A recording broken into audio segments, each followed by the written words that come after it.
properly. Renata is from Eindhoven. It's a good friend from some years. She will do a very nice presentation presenting all the details from Eindhoven. So just remember that after this presentation, she will give you all the details that you need to ask as much as you can. Then tomorrow or this afternoon, let's see, when I have time, I will send you an email with instructions how to prioritize, okay? So after today, you will need to put in a list first, second, and third option. I will gather all the options, I will look it up, hopefully there will be no problems, and everybody goes where you prefer, right? Typically, I give you 1 week to think about it. Is that right, or you are really uncertain and would you prefer more days? Is 1 day, 1 week okay for everybody? Yes? We've got, we're organized a meeting with some students from some. No, I need more time. From where? Okay. For Thursday, and we'll I probably try to do didn't the same think for about TUE. this during those 6 months. I had projects. Maybe yes, for 1 week. Is it possible to get a little bit more time? Or I mean, it's up to you. It's fine with me. I mean, the most restrictive is, but you will tell them no, these forms and everything. So as long as everything is set, so whatever choice you take, you are fine. It's fine for me. As I told you, typically you distribute well. So typically you don't need to put much a number. So if you send me the results, everything is fine. The result will be out in 1 day. No? So, I mean, 1 day. I always need to communicate to the consortium. It's not really straightforward. So if it takes a couple of days, don't panic. I mean, I need to go through a certain procedure because I cannot communicate without the okay of the whole consortium. So that's why whenever, if you are distributing fine, I need to communicate everything. Everyone needs to answer the email. There is always someone who answers the email late, right? So it takes a few days. Okay, so don't panic too much about it. But I don't want you to put pressure to make the decision. So let's go for 1 week. If you, for whatever reason, tell me during these days, hey, give me a couple more days, I will be fine with it, okay? The thing is that the sooner you decide, the better, because then you can focus on the semester, right? Otherwise, too many things on the head is not a good idea. So from my side, that's all. I will also open, after this seminar, 2 more seminars for the Big Data seminar, because remember, this is inside the Big Data seminars course. I will open the 2 other seminars that are already scheduled, and also the project you need to do for the Big Data seminar, which is an state-of-the-art. I will open everything so you can organize during the semester. The state-of-the-art is for June, so you have plenty of time, but my advice, don't leave it for the last day, okay? Because the May is an hectic month with a lot of projects, things going on. Don't wait till the end, okay? And whatever question you have, just drop me an email. So for now, we will not take more time. Thank you, Renata. Thank you, Oscar. And that's it. So whenever you are done, Yeah. just say bye and that's it. Yeah, okay. Okay, see you. Hi. So I will start introducing myself, but please do not see this as a formal presentation. Yeah, we are here to chat. Yep. For me to show things how we are doing things in Eindhoven. If you have questions in the middle of presentation, feel free to stop me. Yeah. Okay. Better have questions answered than forgotten. So let me start a bit with myself. Yeah. So my name is Renata. It's a bit small here, but my name is Renata. I'm Brazilian. I know we have 2 Brazilians in the group. Ooh. Okay, nice. I'm from Recife. So I'm Brazilian. I studied in Brazil, bachelor in computer science. Bachelor in computer engineering, master in computer engineering, PhD in computer science. That's everything. Then I moved to Canada. I also know that we have a Canadian. Yeah. I moved to Canada and I lived there for almost 3 years. So it was a bit the end of my PhD, and then I was invited to stay to do a postdoc. Then I found a job in the Netherlands as assistant professor, and I'm living in the Netherlands since 2016. Yeah? So since 2016, I'm assistant professor in Eindhoven, but also since 2016, I am coordinating BDMA. Yeah? Any question about myself? No? I'm married, I have one little girl. She's 3 years old. She was today dressing as Elsa because it's carnival in the Netherlands. Okay, I will start with a bit about the university. Yeah, so this is our campus, right? And well, let me find myself.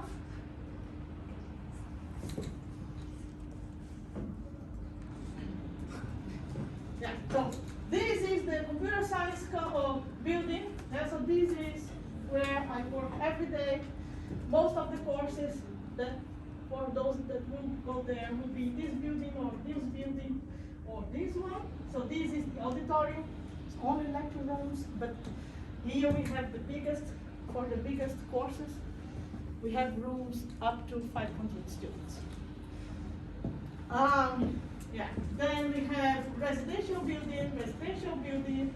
Here, this is demolished today. They are building 2 new residential buildings for students.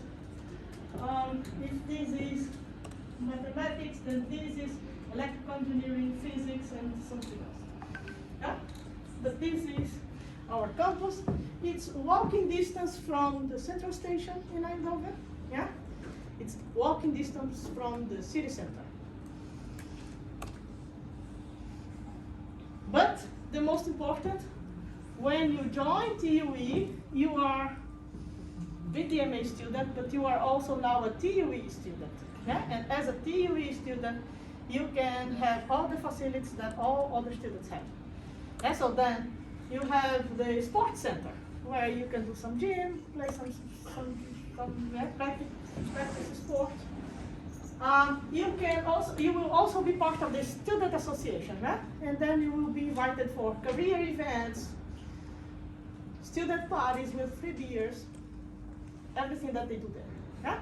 And if you want, then you can also join some of the student teams. Yeah? And there we have robot teams, automotive teams, drone teams, and whatever you can find. They are always trying to recruit some students, yeah? Especially some that are on data science, mechanics, all these kind of students. Each one do some things, and the university, they provide some funds, yeah, for the teams to develop some cool things.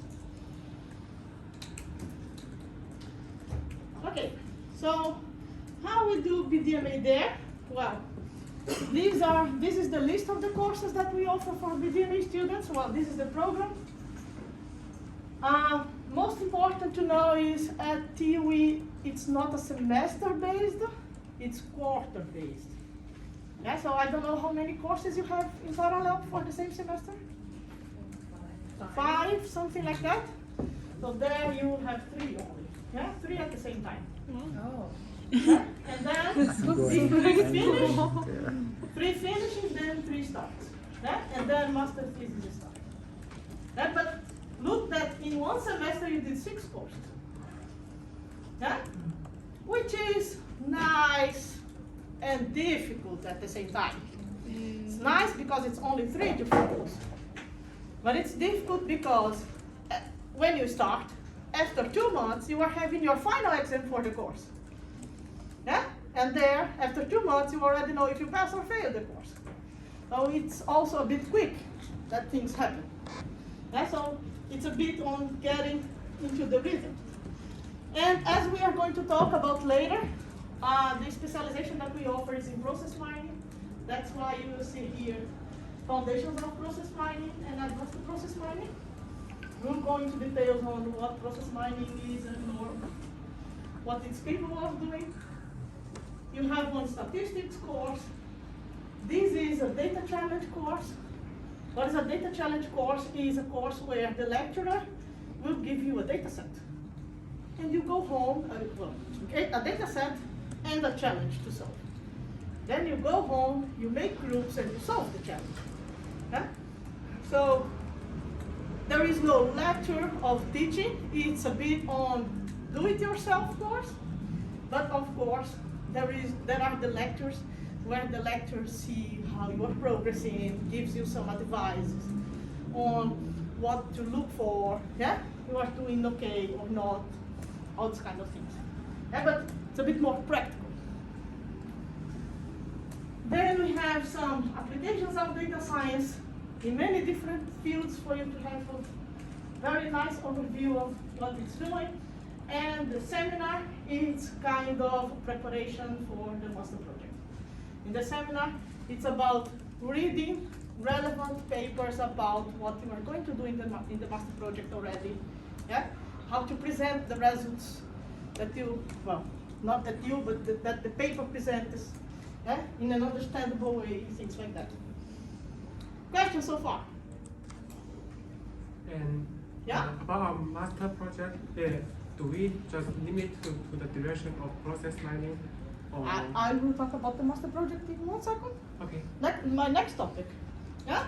Any other question about the courses? Yeah. When will the semester start? Starting date of semester? It's either first week of September or last week of August. Will it before, first week of September? Yeah. Last. Yeah, so first week of September, but if the Monday of September starts on, let's say, 5 of September, then it's probably the week before that it starts. Yeah? Something like that.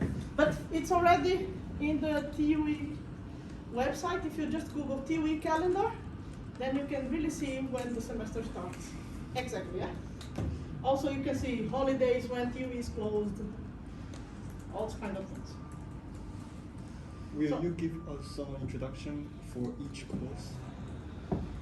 What do you mean by I mean introduction? this course, because for me the concept of process mining is kind I'll not introduce the courses, but as I said, the specialization is in process mining, and then process mining I will introduce. okay.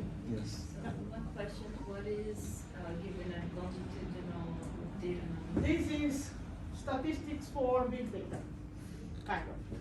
Yeah? Just that the name is a bit different because it's not only for big data, also for longitudinal data. But it's for data science anyway. It's focused. This is a course specific for data science students. Yeah? We have at TUE we have computer science and we have data science separately. And this is statistics for data science only. Yeah? Out of these 6 courses, how many of them are in computer science and how many in data science?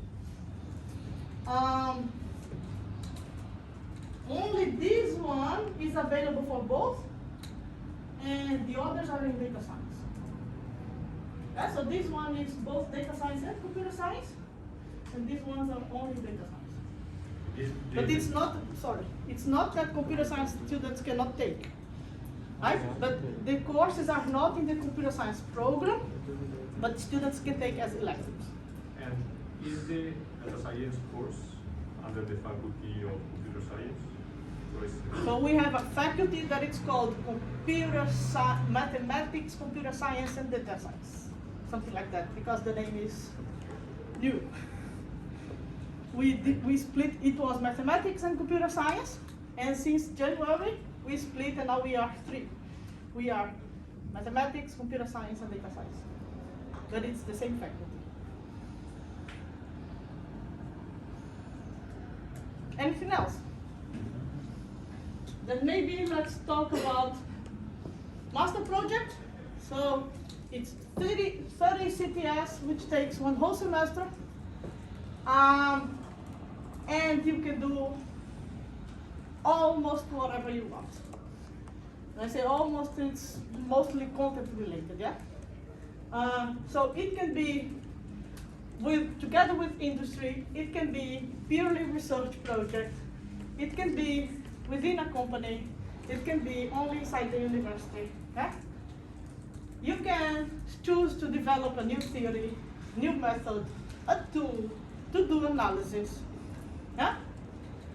It can also be in the Netherlands or not in the Netherlands, yeah?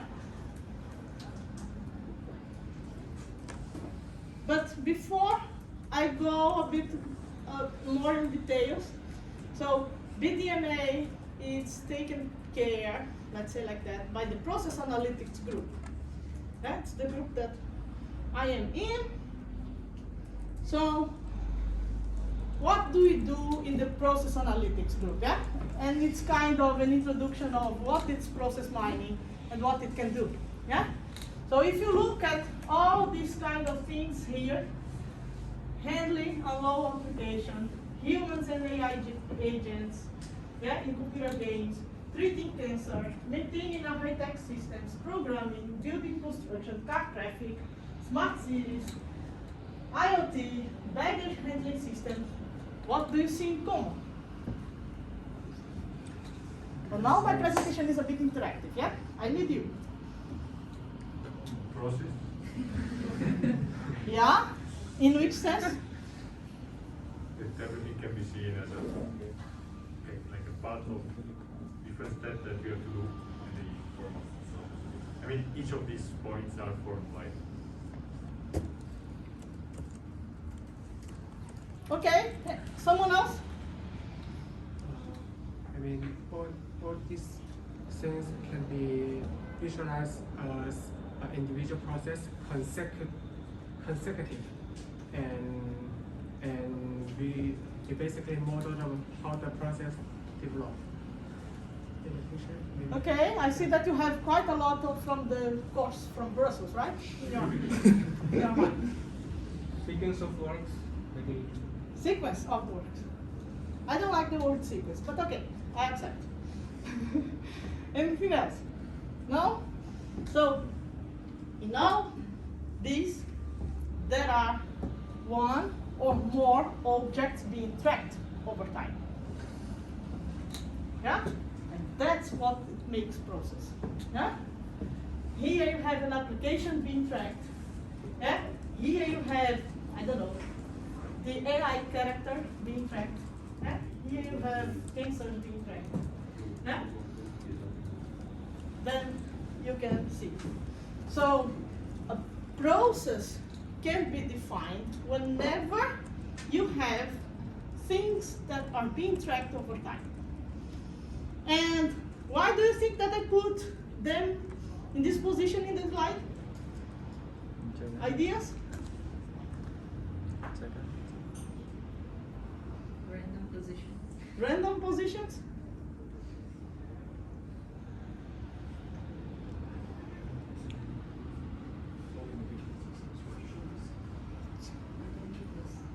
There should be some logic, for example. Yeah, there should be some logic, and it's true that it's like this. Yeah. Maybe the thing in the bottom right is the most kind of random, and the thing in the top left seems to be most linear. Most random, most linear. Well, maybe you, Kind of got one. maybe we aspect. don't know the whole domain. Like it can appear at any Yeah. time, at any space, and sometimes we have to keep track on that because we have no idea where it Depending- appears Oh yeah. So Maybe and how is objects. related, and the let's say the power or the weight of the relationship between the process and the new things that phenomena that appear. Yeah. So the ones on top are the most structured. Yeah. And that's where kind of you can see the sequences, right? These BPM models that you learned in Brussels, all these kind of things. Yeah. So these are structured. And here are not very structured. Yeah? In an IoT system, if you get, for example, I don't know, a refrigerator, how can you tell me what is the process of a refrigerator?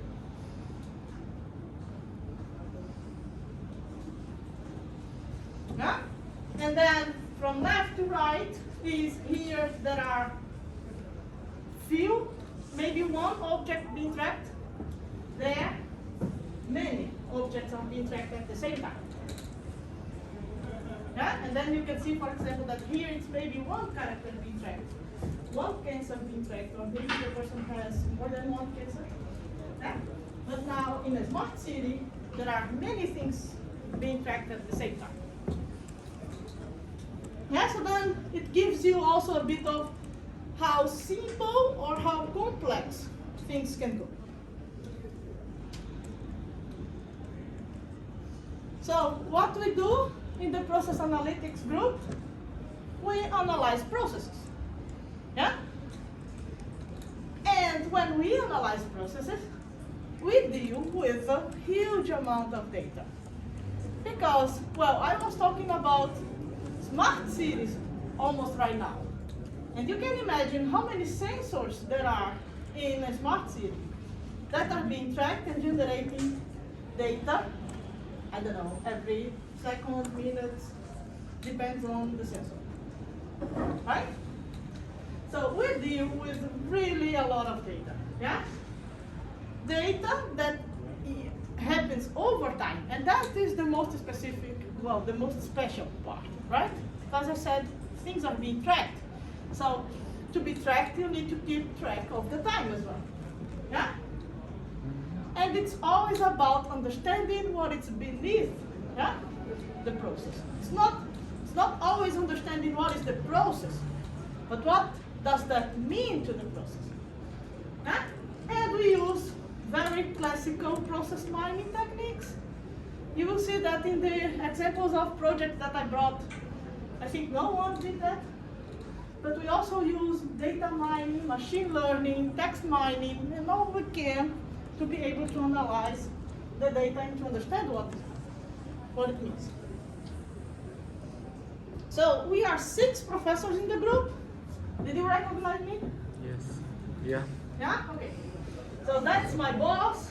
Yeah? He's teaching foundations of process mining. He's a bit more on the core of process mining techniques.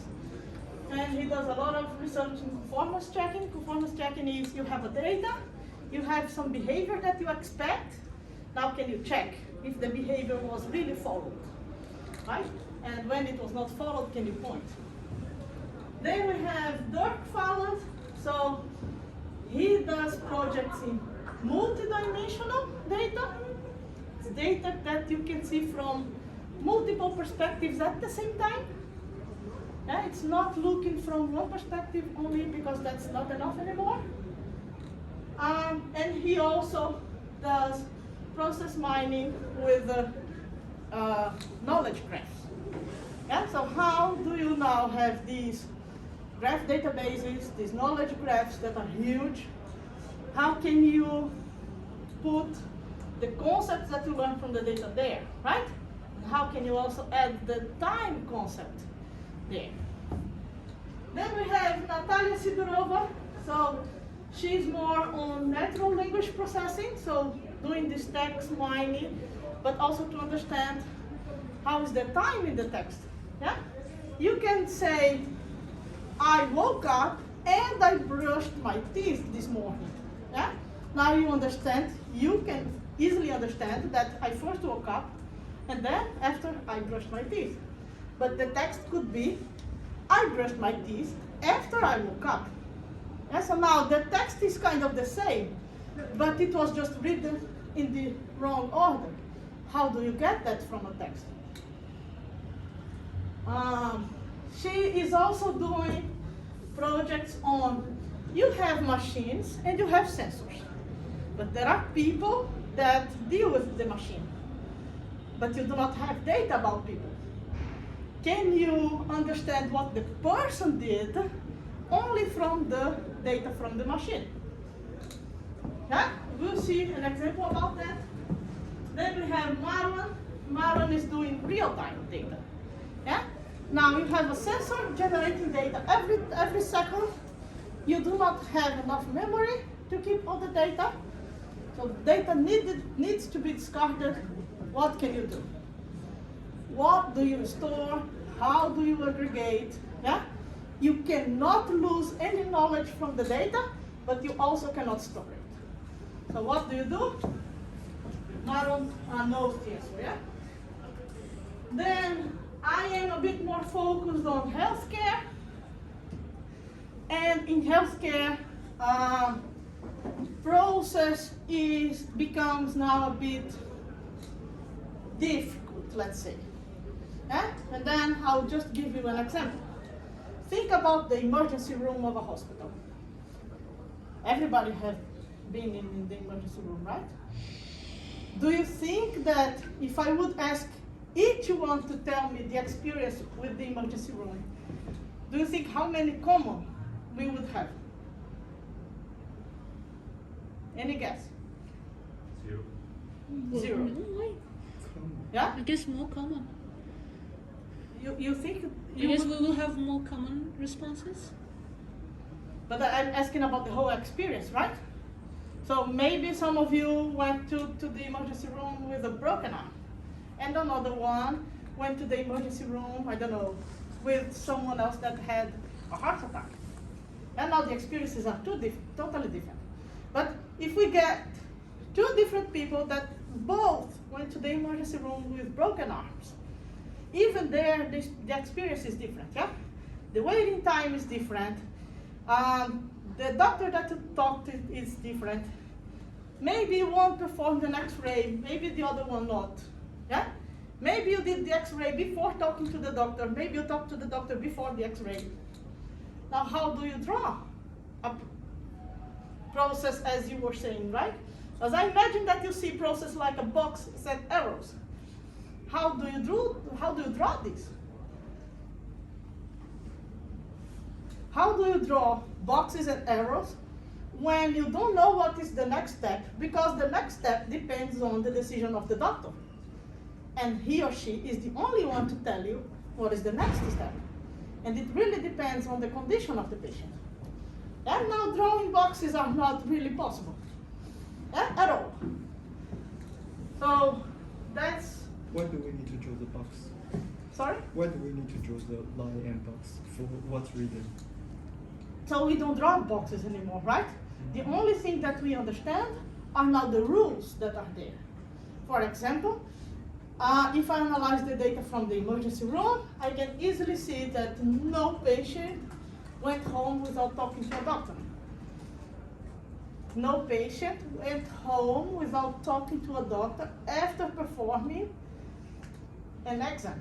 Yeah, so now that's the process, right? But if the doctor was talked before or after then it doesn't matter anymore. Yeah, so you just need to understand what are the rules of the place. Yeah? And then to finish, we have Felix. So I just told you that it's about tracking objects, right? Sometimes the objects are people.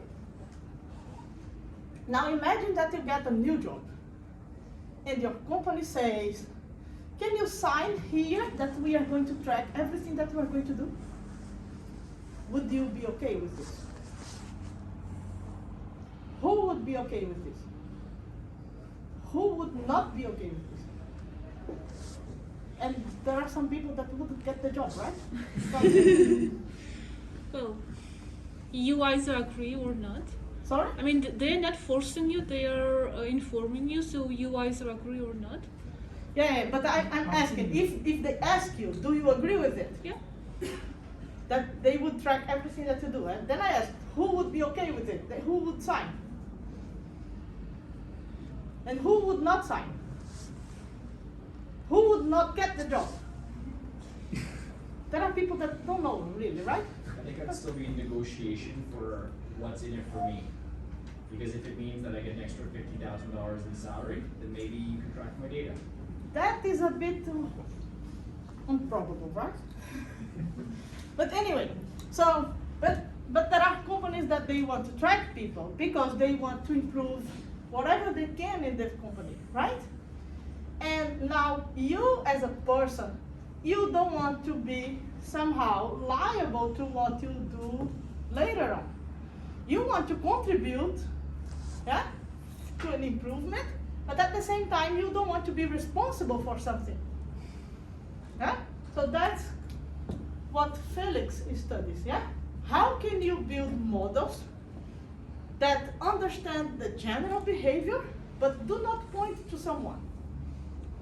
Yeah? So that people now feel comfortable on, I will sign because I want to make things better, but I don't want to be pointed out later. Yeah? So that's with Felix. And then I also brought some examples of master projects done by previous BDMA students. Yeah? And I just collected 4 that I thought they were kind of cool. Yeah? So Ose, what she did, she worked together with van der Lande who knows what Vanderlande is? No? Was that one of the professors from Eindhoven?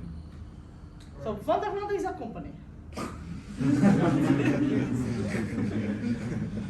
So who knows Vanderlande? Maybe offers What? in the airport. Exactly, yeah?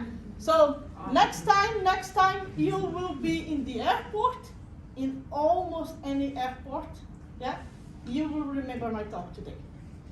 Because when you will go to the belt to get your luggage, you will see in any belt, very big one, written Vanderlande. Yeah? Now you will remember me. So Vanderlande does the logistics of baggage handling system in most of the airports in the world. Yeah? And actually what you see here, it's a visualization tool that it was developed in Eindhoven. And each of these lines is one bag.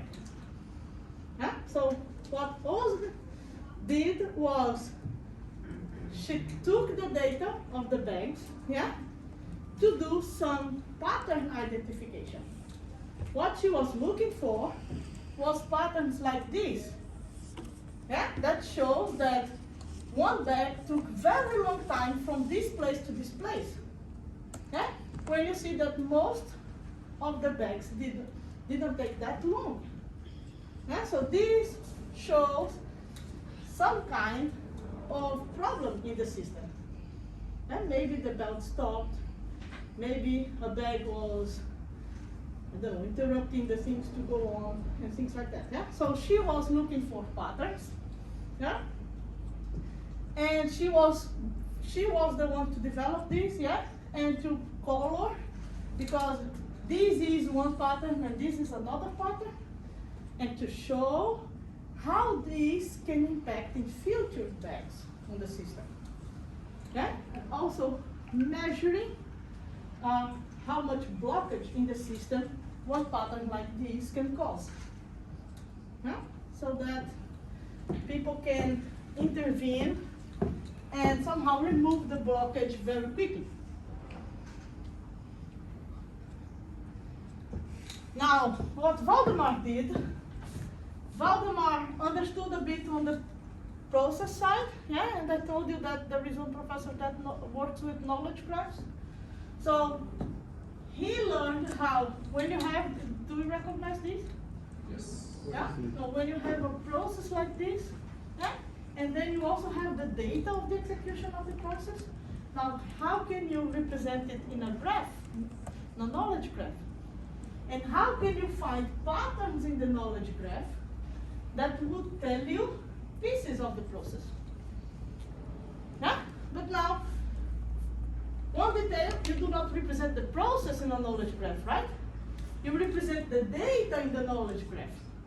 And it's the amount of patterns that are there that tell you something about the process.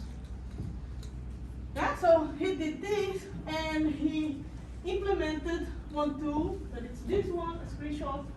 So he implemented a tool that now is able to get an event log, yeah, with all the timestamps of everything that happens, build the knowledge graph, import in a graph database, and show you all the patterns that are there.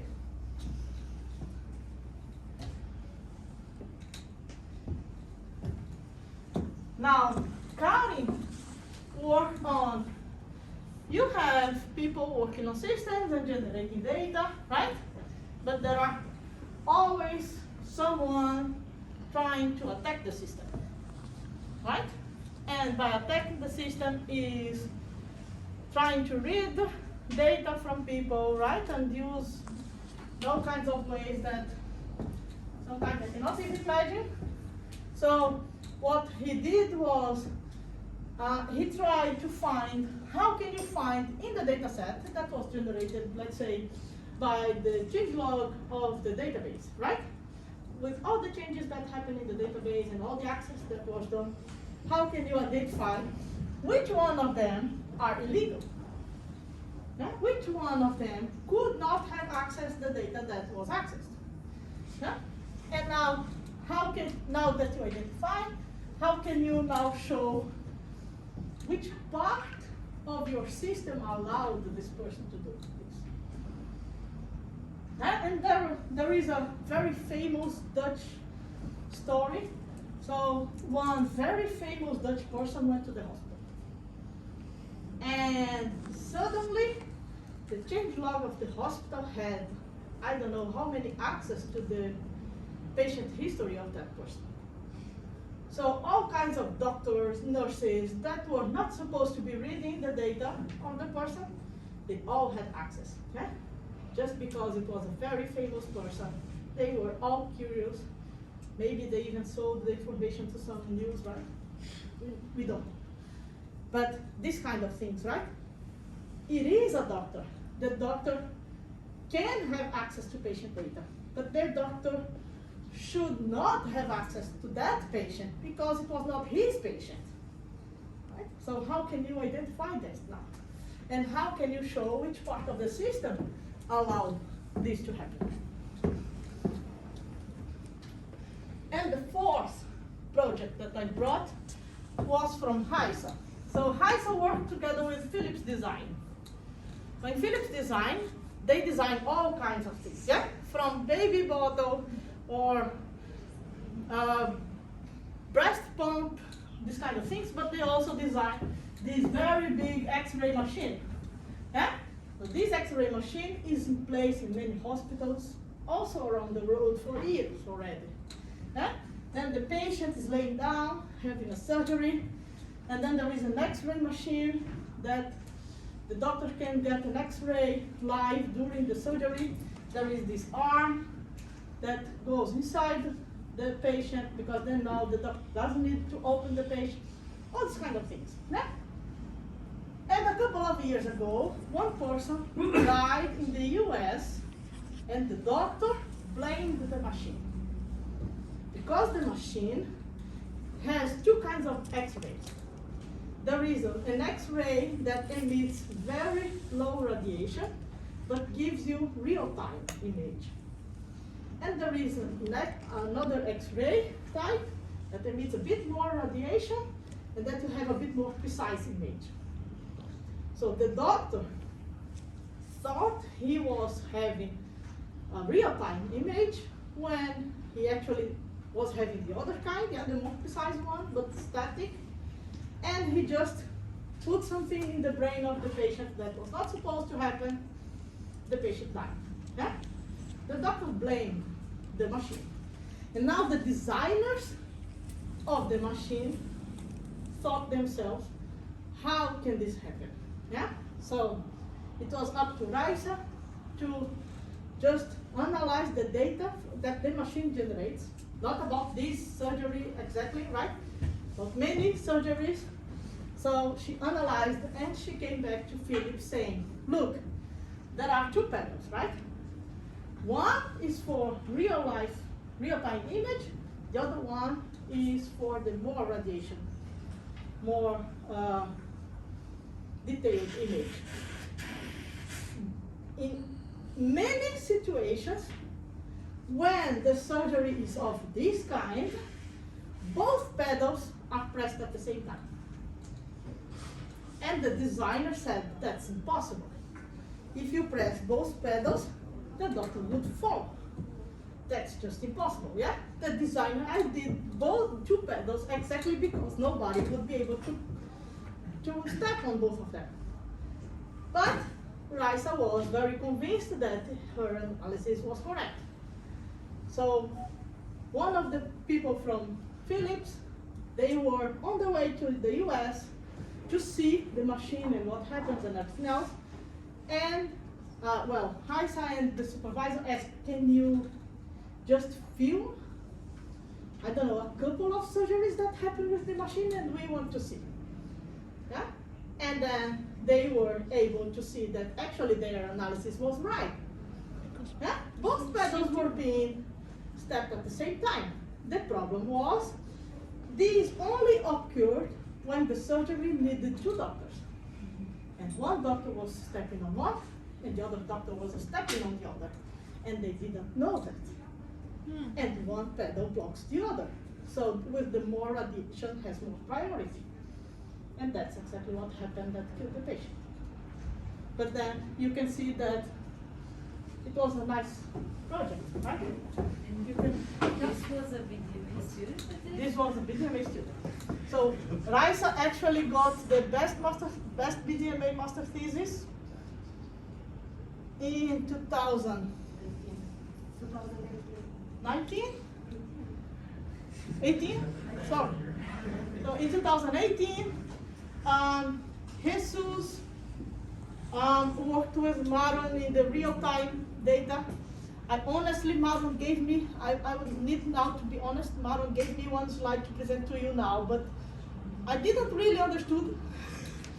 There was, I said it's better not to present, but Jesus got the best BDMA master thesis last year.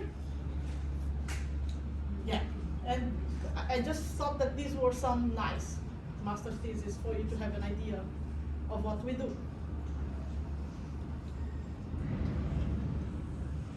Questions? Going back to the courses, is there a website we can find like the information very detailed or Information about the courses specifically one by one? the courses.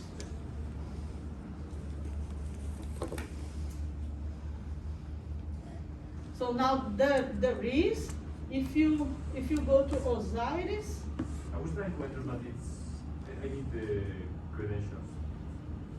for access. yeah, that's what I was. There is a way to access publicly, but it's a very tricky thing because you need to just modify the URL. Can you send me an email? Then I'll send you. Okay. And maybe if the others want, you can spread, yeah, on how to access the course information. But if you also want to see a bit on the master theses that are going on in our in our group, then in this website you can see all the ones, everyone, yeah, not only BDMA students but also the others. Also, kind of ideas that we have and things like that. Too much. But any question about process analytics, master thesis? Yeah? Yeah, usually for data science, we're used to having, I don't know, a data set, a table, or things like that. How is the data that you work with in process analytics? Log. Now that's a very tricky question because I would say that it really depends on which kind of company you are working with. Most of the data is on tables, right? But it's not only one table. Yeah? So for example, if you get data set about this machine, each sensor is generating data on one table.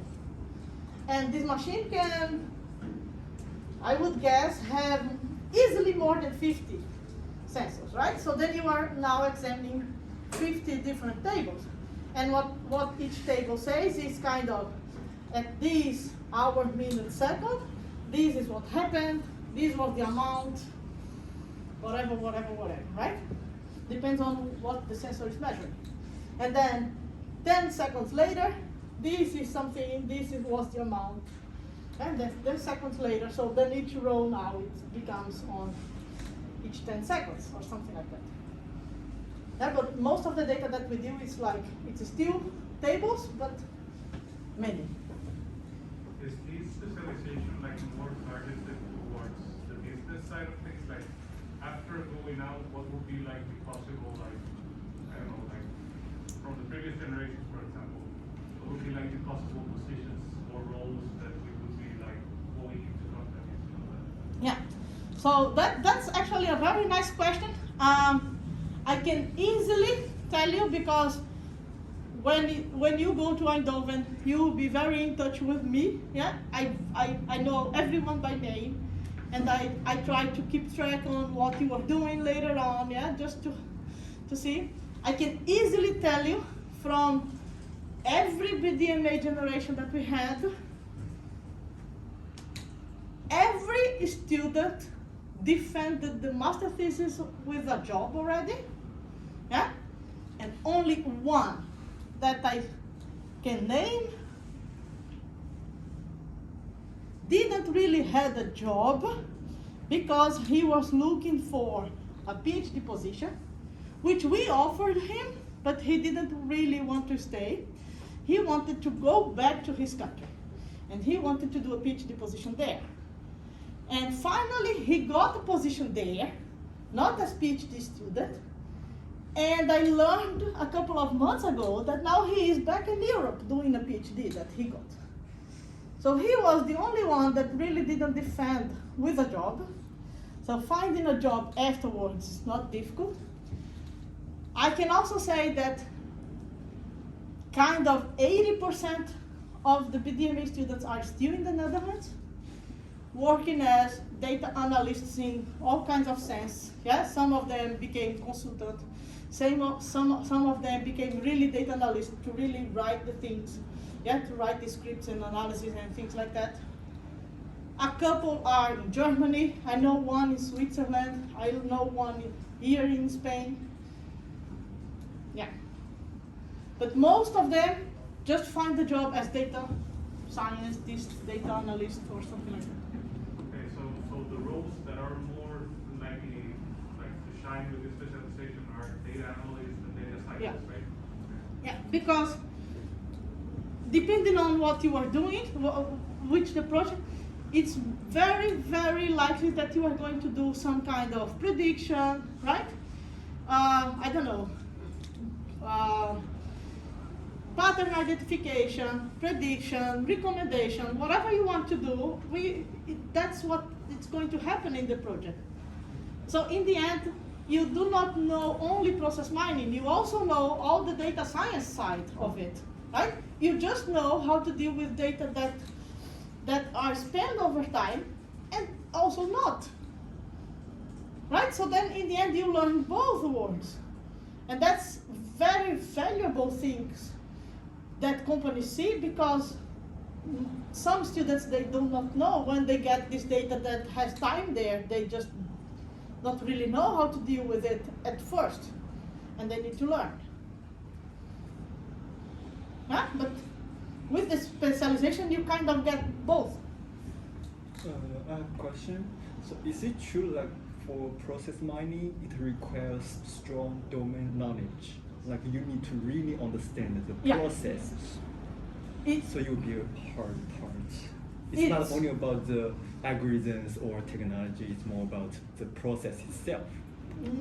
True but not true, yeah? So it's depending on the problem that you have, it's very difficult for you to just build a tool that will do something if you do not really understand the problem, right?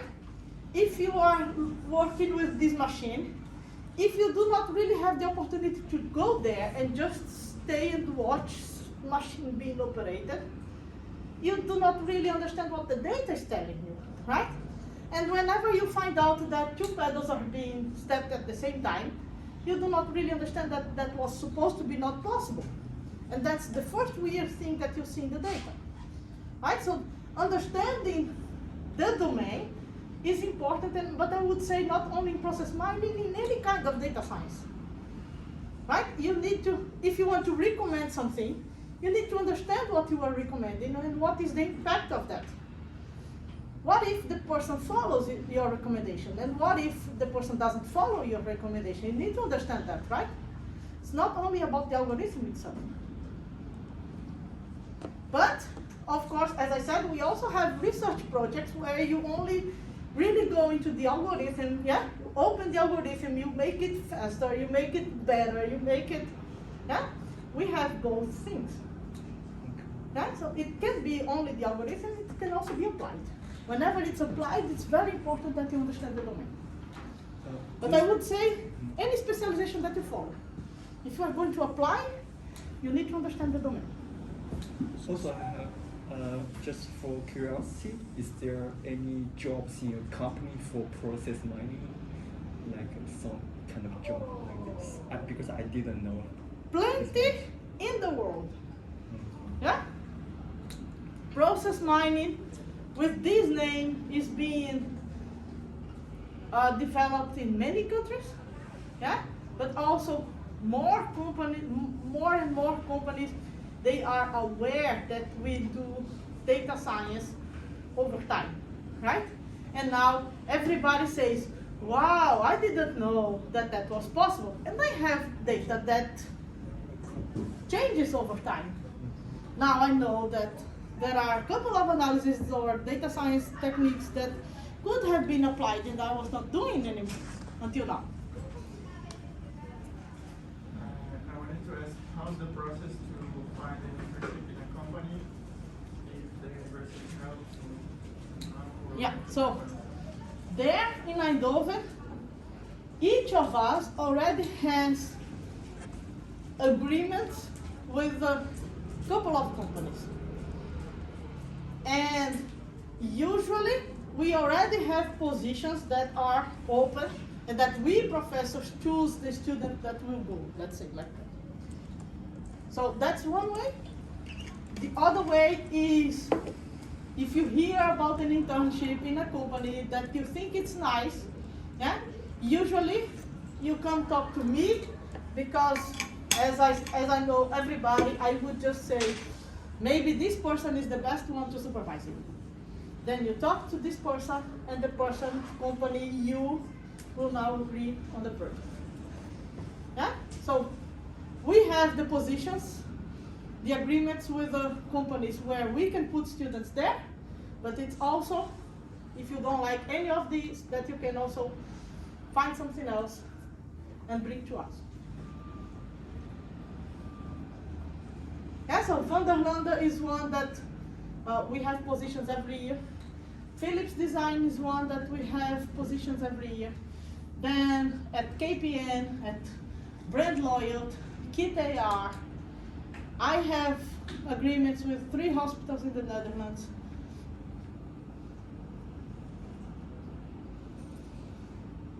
I'm missing a couple, but I don't remember any. Yeah. In general, are we able to find internships and jobs in English, or do we need to do So first, yeah, about the language. You know that in the Netherlands we speak Dutch, yeah? But the university is officially in English, which means that any communication, any contract, anything that happens within the university is in English, not in Dutch. It's in English. And it's not both languages, it's in English, yeah? At the university. But in Eindhoven, we also have many companies. Well, I don't know if you know, but some people say that Dutch people are the best non-English speaking that speaks English, something like that. Yeah? So it's really zero problem to speak English in the city, in companies. I actually can name only one kind of company where they work in Dutch, but they totally speak English, which are hospitals. Yeah? The system of the hospital, the data from the hospital is in Dutch, but even if you need to go to the hospital, they can communicate in English with no problem. Yeah? All the other companies that I know, they are all officially in English inside also.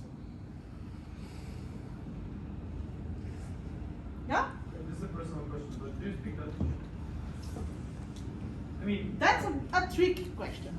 I speak Dutch with my neighbors. I do not speak Dutch with my colleagues at work. So my Dutch is enough for me to feel comfortable with my neighbors, but also because I'm not fluent. So even when I make mistakes, my neighbors, they correct me and they help me.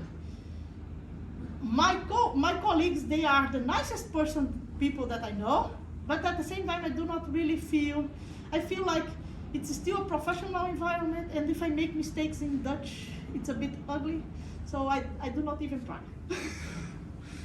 Okay. Yeah? Are there any Dutch courses provided by TUE? Yeah, so Dutch courses, and maybe because I forgot, you saw the list of courses, any other course within the whole TUE, if you want to take as elective, yeah, extra, you can take, including Dutch courses. Yeah, but I don't know.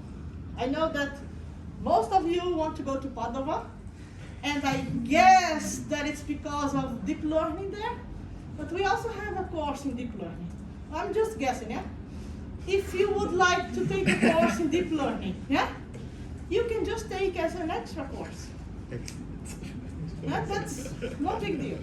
Sorry, on that topic, I guess, when you say take an extra course, can you audit the course like without taking Yeah, exams? you can.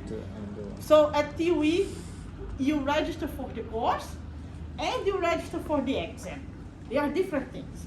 You can register for the course and just be able to go there and watch and never register to the exam, so you do not really to pass a fail. Huh?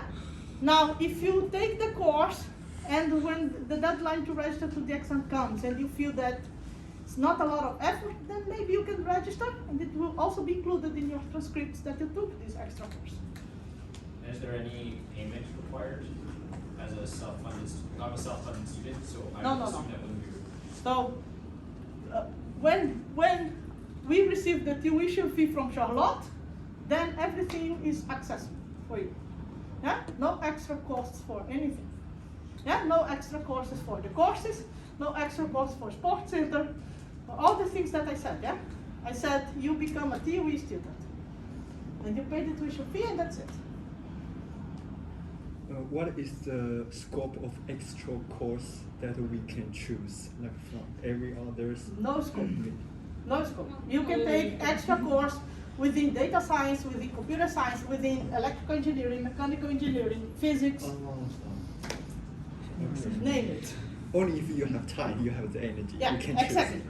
If you have time, you can do, yeah? But a couple of years ago, we had a student, Alexei, and he graduated, instead of 60 CTS, he graduated with 90. Yeah, so he did the courses and he registered for the exam. And he passed all of them. Okay.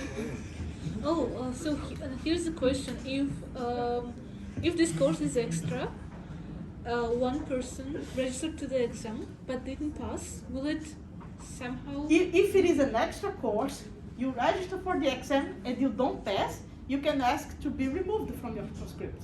So nobody knows. Okay, it doesn't. it doesn't affect No, your. it doesn't affect. Yeah? You need to pass the courses that I presented. Yeah? If you register for an extra course, You're and like, you don't let's pass, forget about this. and you don't pass, it's not a problem. It will not appear in anywhere. Did previous BDMA students say if the specialization semester is more demanding than compared to the other universities? Did they? So, what I heard from other BDMA students is first the quartile, it's a bit. They say it's too quick. Yeah, that's why I already said I know it is too quick. When I joined there, it was also too quick for me also to teach. Right? I only have 2 months to teach a whole course that here at UPC you take 6 months. It's exactly the same course, but shortened, yeah? Instead of 1 lecture per week, you have 2 lectures per week. And so things happen quick. And after 2 months you have the exam. So that was the thing that they said. Yeah? And in a certain sense, then it becomes a bit more demanding. Because you cannot really relax and say, well, I will go for some nightclubs, right?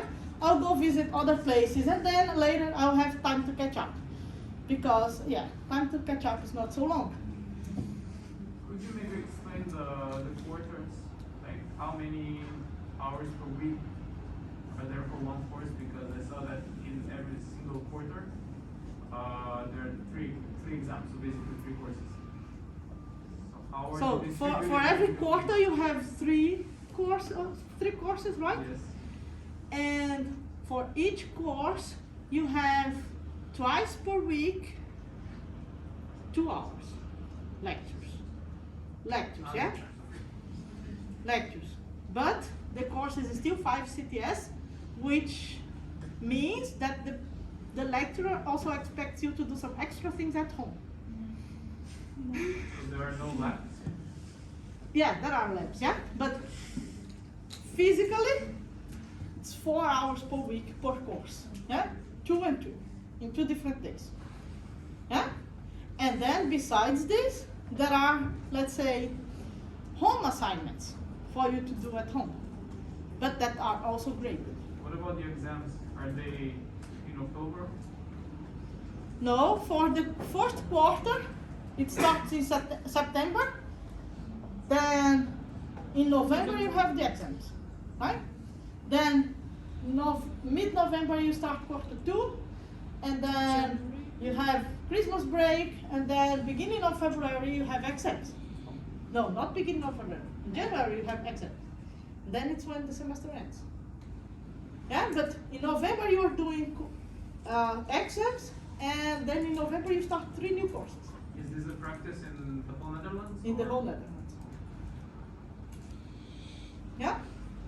Regarding, well, you mentioned examinations and all that, but I don't know if there's like, I guess like in the class you also have like projects, like what's the criteria for pass and fail, if you can elaborate Yeah. a little bit more on that. That really depends on courses, but most of the courses you have the written exam, which is you need to score half of it to be able to pass. So out of 10 you need to score 5. 5 doesn't allow you to pass the course. Yeah, to pass the course you need 5.5. But there are also an assignment. Yeah? So there are written exam plus assignment. The weight depends on the course, but every written exam you need to score half of what is there. Yeah?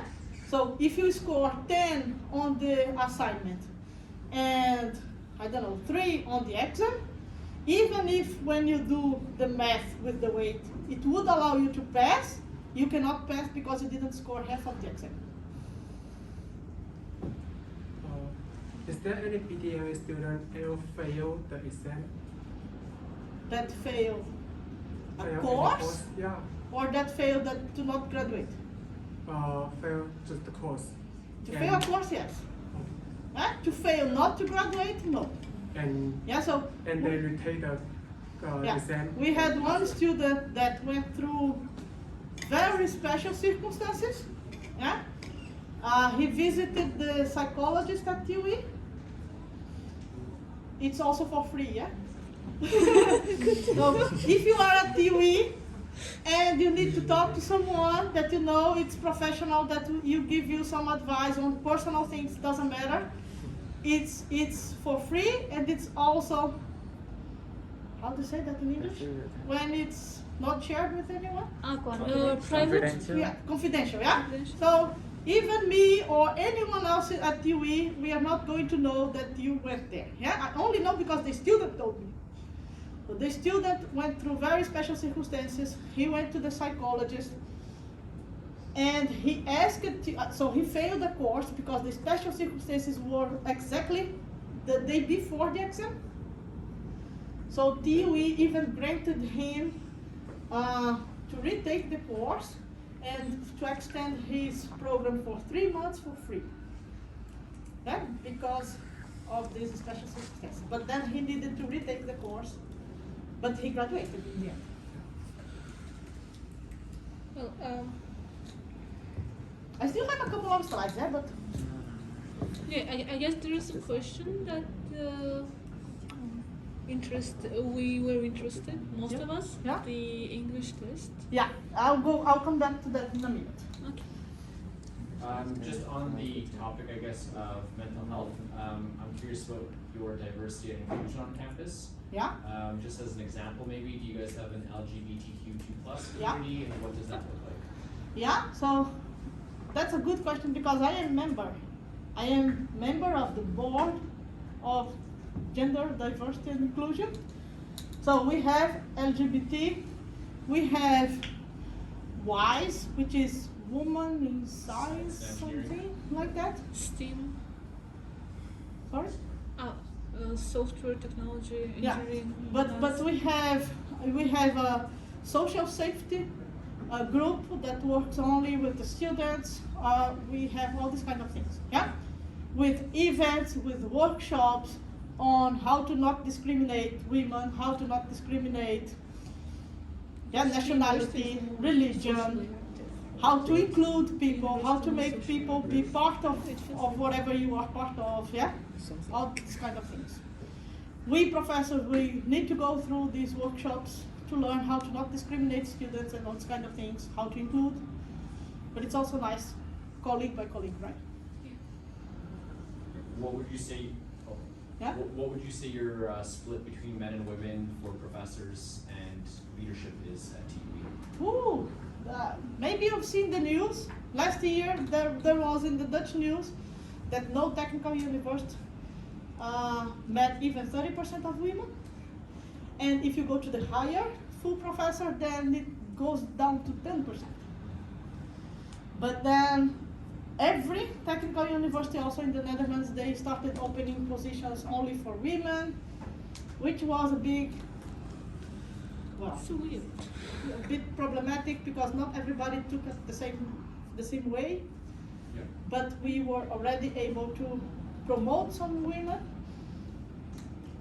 to hire more, and we are still trying to do this. Yeah, so if you look at the webpage of TUE also in the hiring, you will see that there are positions for example, assistant professor only for women and assistant professor for both sexes, for both genders. Thank you. Yeah? We will go to more questions, but I also want to talk a bit about the city. Yeah? Eindhoven is not Paris, I know that. Yeah? Yeah. You know that. Yeah? Eindhoven is a small city. Yeah? And I can tell you it's a small city because I come from a very big city in Brazil. I went to a big city in Canada, which was already smaller. And when I went to Eindhoven for the first time, my impression was, wow, people really look like relaxed here. Nobody's in a rush. That was really my first impression there. But a couple of things you need to know. There is no traffic jam. Yeah? And you kind of get used to the good things and you start thinking that the bad things are a bit weird. For example, I came today and the traffic light for pedestrians was green. But for a couple of, I would say almost 1 minute, I couldn't cross, even if it was green, because the cars didn't stop. Yeah. And that was kind of very weird for me. Yeah, that doesn't happen in Eindhoven.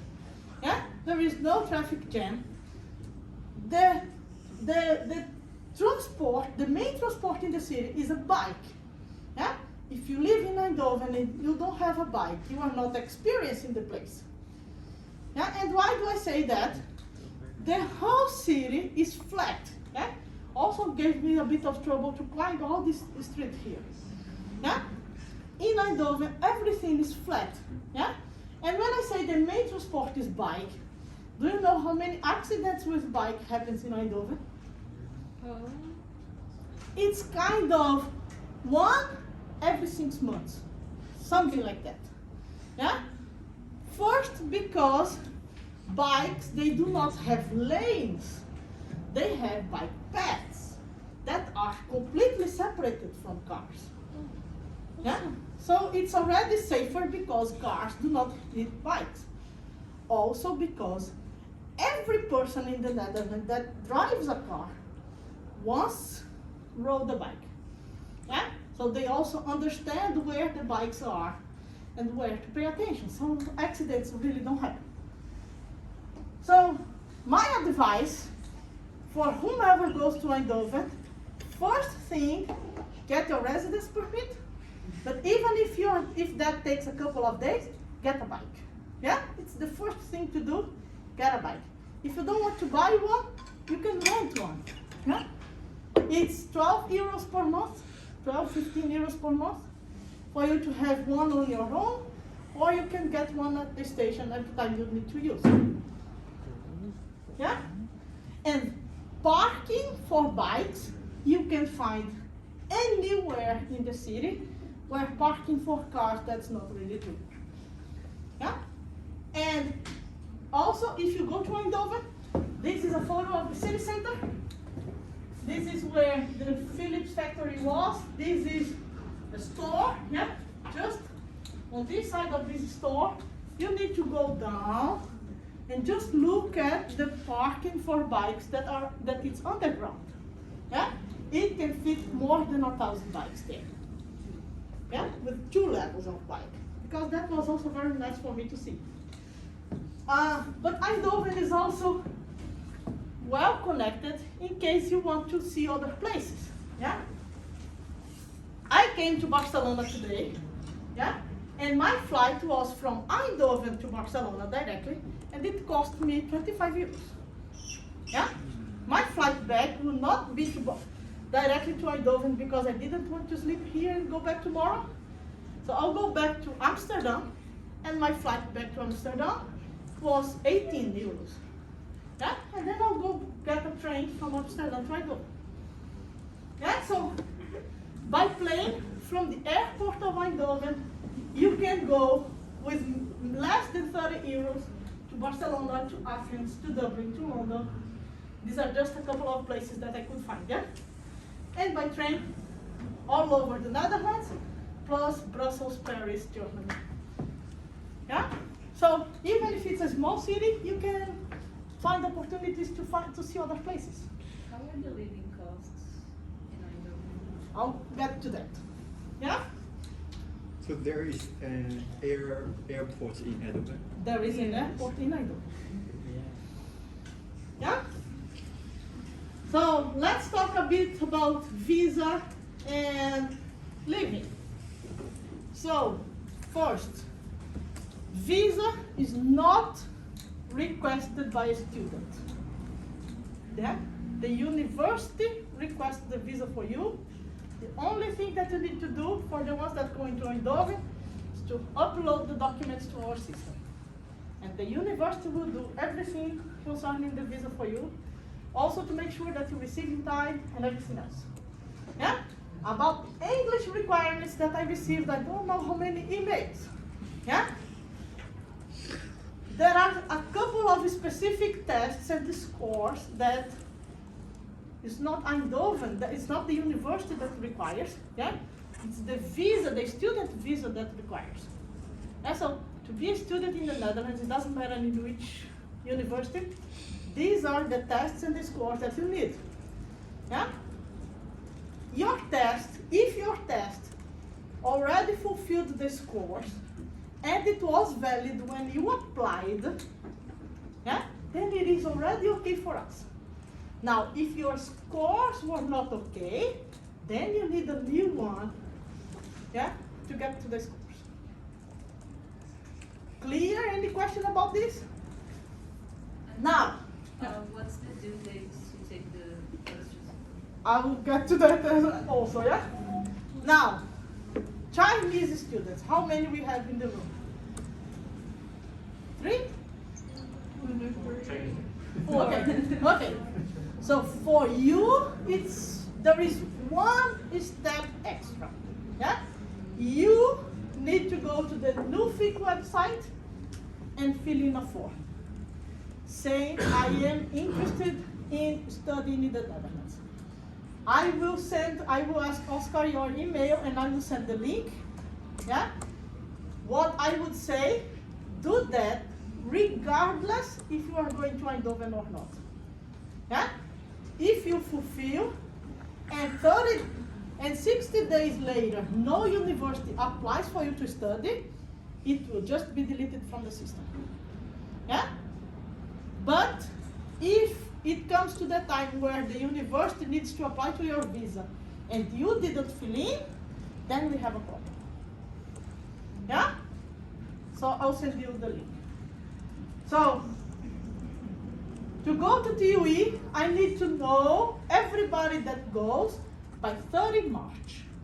Yeah, so Oscar was asking how much time you need to decide.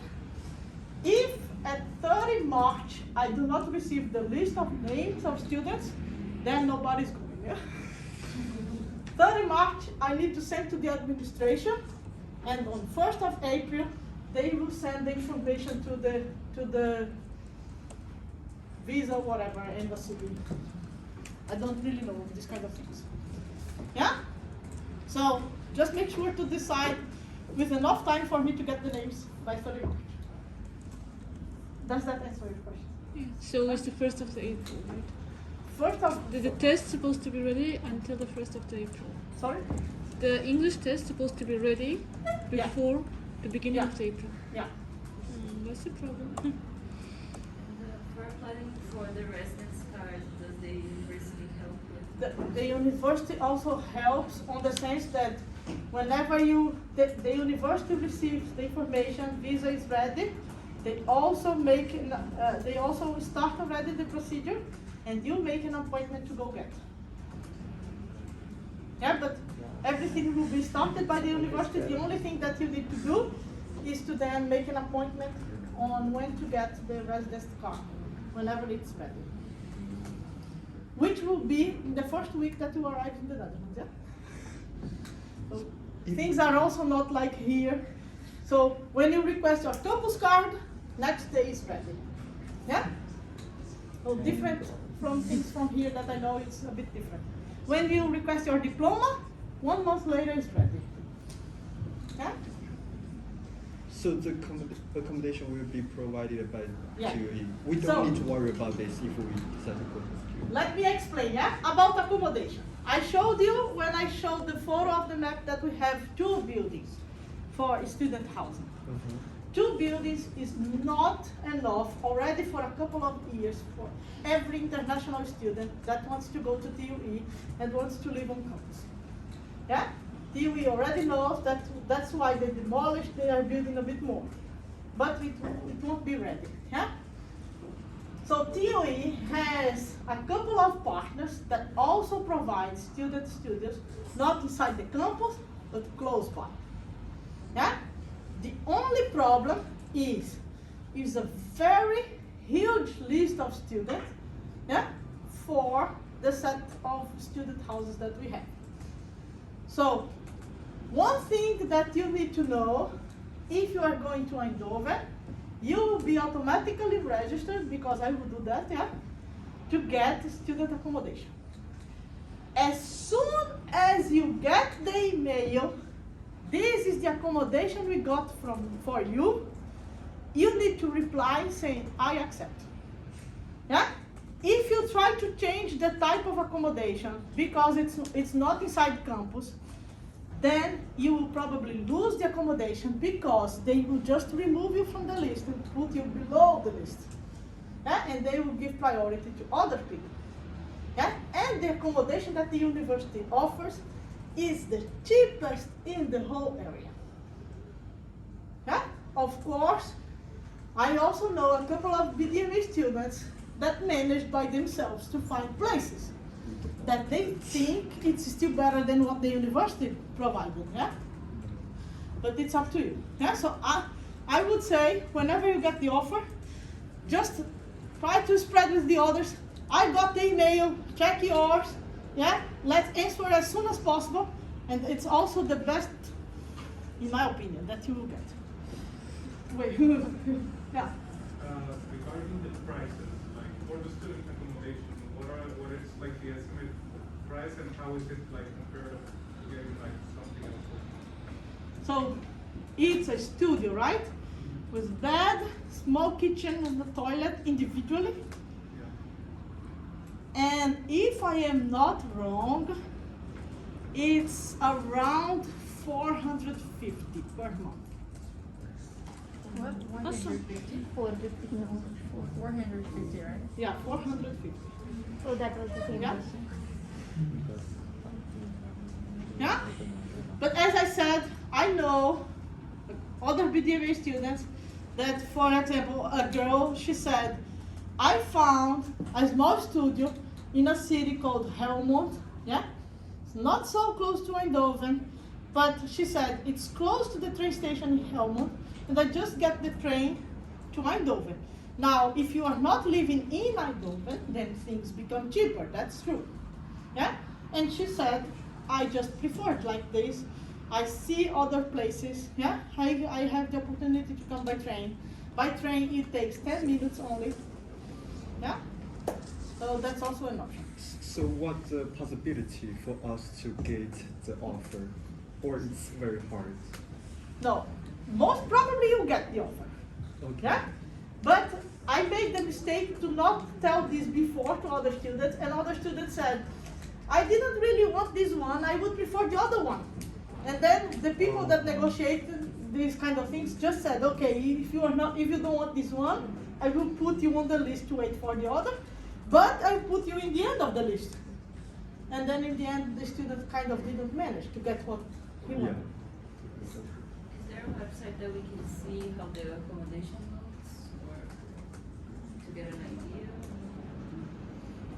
That's a good question. I know that if you can look for Aurora and Luna, these are the both buildings in the campus, Aurora and Luna. You can find photos of the studios and things and everything like this. Then there is, oh, what is the name of the agency now?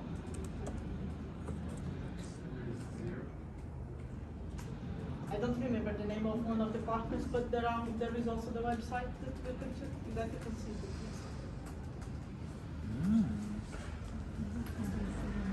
Yeah, so that's why I kind of put here, because I know that Oscar will share the presentation with you. Try to reply as soon as possible. Try to not reject, because otherwise it might be that you lose. Okay, now at least it was everything that I could remember to put. I have a question about there is a policy called. That's? There is a policy in Netherlands about the 30% Yeah. tax ruling. Yeah? So can you give me some Yeah. information about this? Maybe But it's about that's not for student, you know that, right? Uh-huh. That's not for student? For- Okay, so a couple more things about visa, yeah? In the Netherlands, you will get a student visa for 1 year. So, as I said, I only know one student that defended without a job, but and for all the students that had a job, what happens is, then you change your visa from student visa to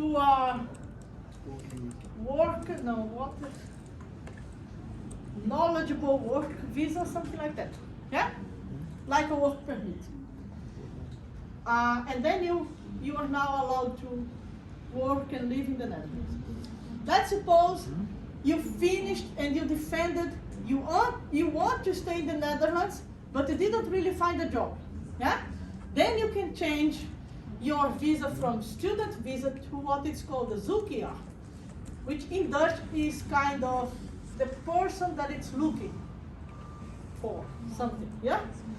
So and then you have 1 year more as this zoekjaar, which means that you do not have a job, you are not a student, but you are allowed to stay and to live while you look for a job. And then you have 1 year, yeah?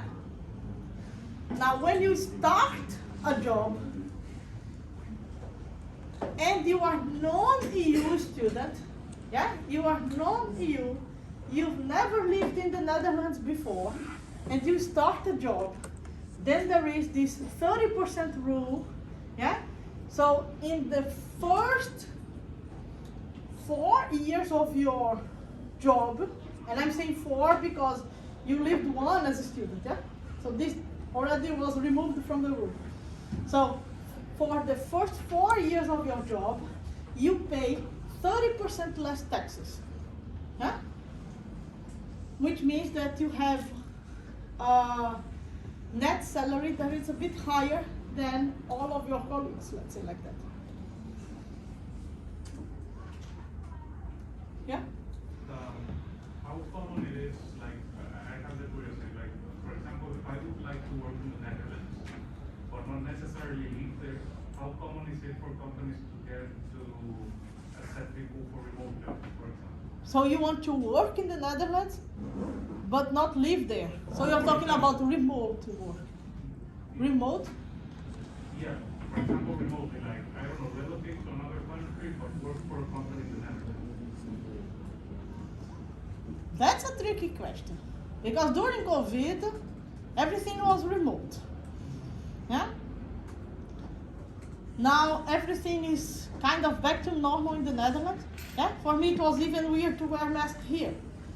Because in the Netherlands, we are all free and all really back to normal. Last week, I gave my first lecture to 200 students without masks. Yeah?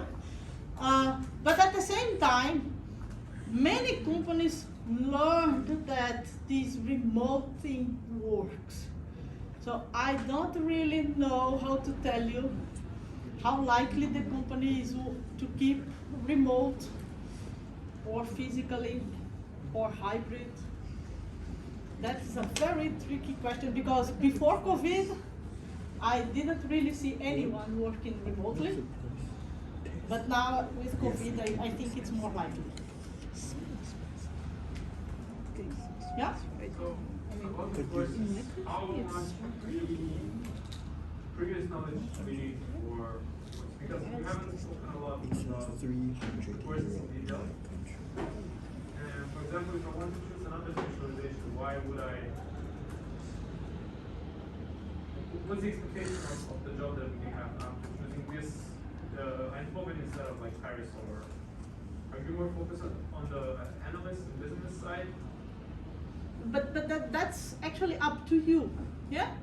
So we are still able, after choosing those courses, to find an internship in a branch that is not exactly related to business processes. But I can name you a couple of BDMA students that are now working and they do not do anything with process mining or process kind of, right? They became data analysts. Not necessarily with process. Yeah, because for example, in the responsible data challenge, you are not supposed to do process. You are supposed to do any machine learning to solve the problem. Yeah, so that's why I said you kind of get both words, right? You learned how to deal with data that deals with process and time. But you also learn all the machine learning techniques that work with the other kinds of data. Yeah, so it's not really that you learn only one thing that later it's difficult to find a job. 1 minute. You had a question, right? Are the classes in person? I think you've already answered. Yeah? Okay. What's the cost of living in Eindhoven, and also if there are scholarships for self-funded? So the cost of living, I don't really know how to answer that question honestly. I think it's a bit expensive, but maybe it's my impression. Maybe, as I said, at the student house it's around 450 per month. For now, you do not really have to pay health insurance. On the supermarket, it's not that really things are it's kind of the same as here. I guess it's like in Brussels, right? Yeah? It's just like in Brussels, most probably, or in Belgium. Is it the same? Honestly, I don't really know how to judge that. My impression is restaurants are a bit expensive, but that's all. Yeah, the supermarket things are not much cheaper. And for example, in Padua and in France, we receive Erasmus scholarship with self-funded schemes. I don't know, it's not well, I mean, it's not much, 400, depending on the course. So for the Erasmus Plus mobility scholarship, yeah, TUE can give you the proof of stay, and we have the agreements. Yeah, but you apply yourself. 2 or maybe 3. Now I really know two students in the past that asked, they received the Erasmus Plus mobility scholarship. But that's also the only thing that I can. What is it? I don't know. But maybe a scholarship I cannot really guarantee. But at least if you get a master thesis project with a company, then you will receive kind of something, right? And then what the companies pay, it's around 400, 500. Oh, it's around 500 per month. A couple of companies pay 1,000 per month.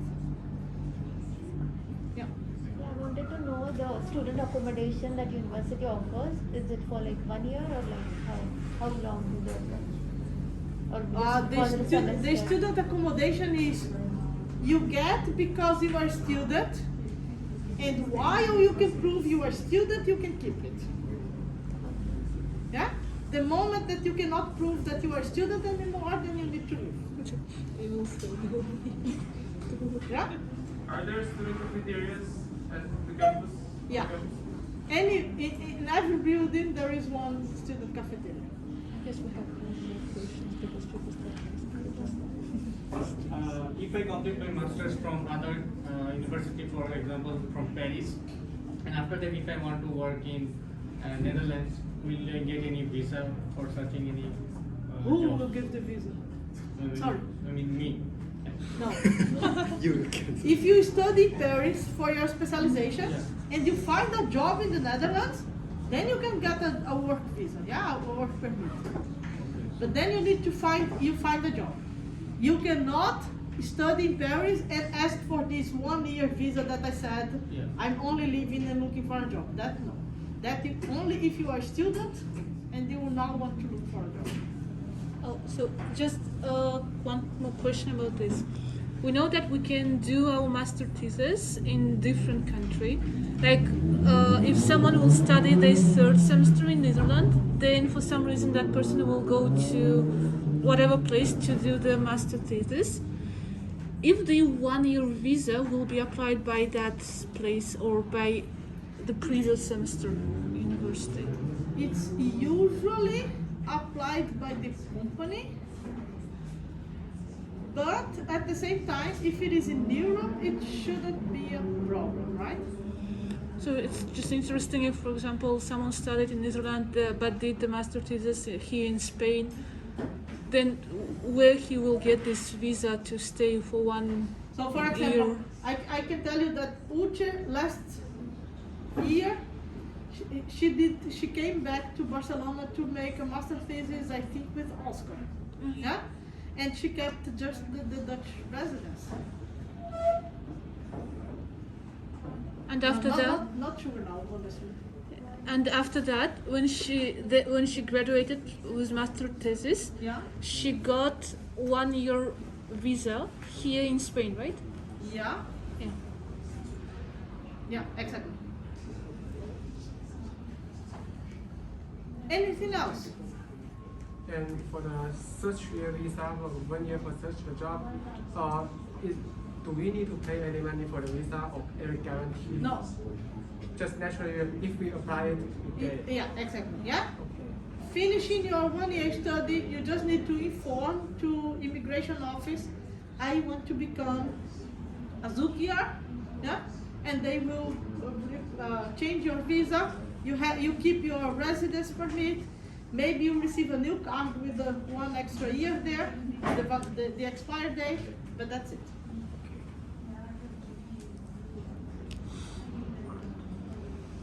Is there any professor doing research about game AI and multi-agent AI in reinforcement learning techniques? Is that right? In reinforcement learning? Yes. Yeah. Game. We have professors doing reinforcement learning, not really in the process analytics group, in the uncertainty in AI group. There are 2 professors doing reinforcement learning, and we can just combine projects, right? And you can probably contact them. Yeah. Anything else?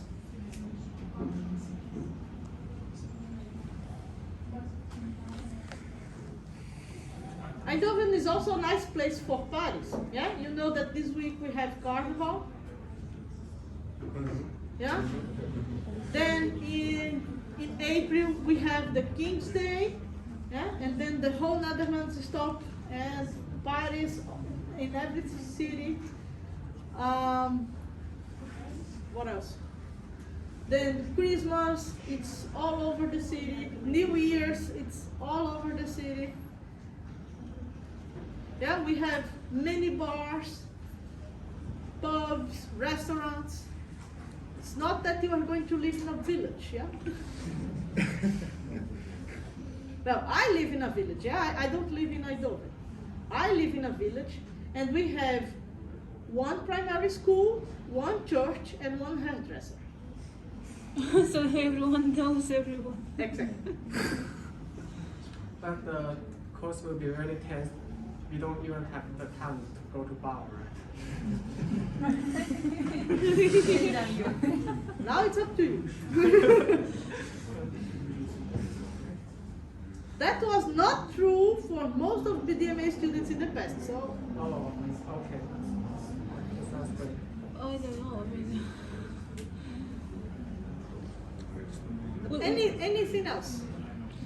well, thank you for presentation. It was super informative. I mean, I guess we got all the answers.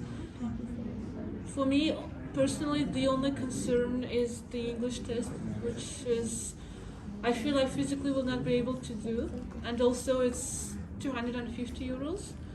It's a bit much, especially knowing that we have very limited Yeah.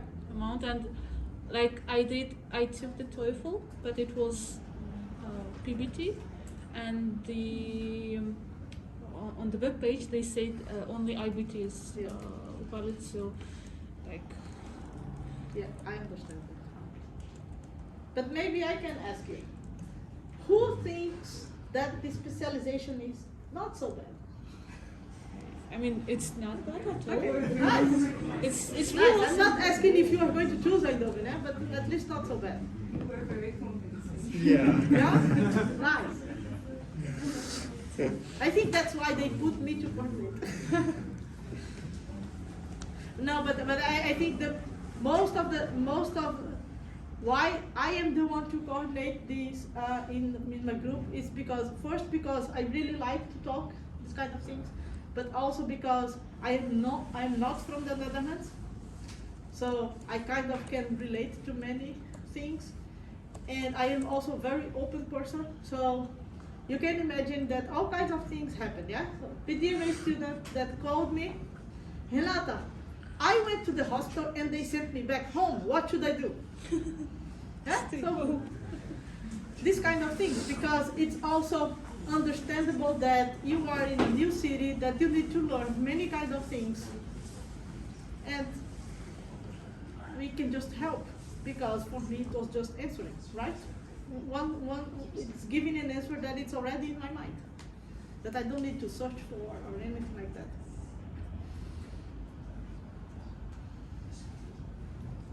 For Chinese students who pick, I think the certificate, if we apply now, it's still valid. Yeah.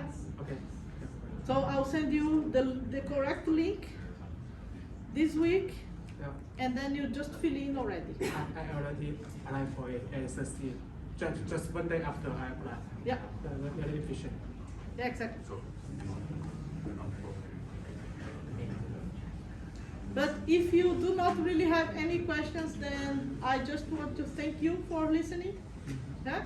I hope to see a couple of you in Eindhoven. Yeah? But even if you do not come to Eindhoven and you think I can help in any way, well, you know how to find me. Thank you. Thank Yeah. you.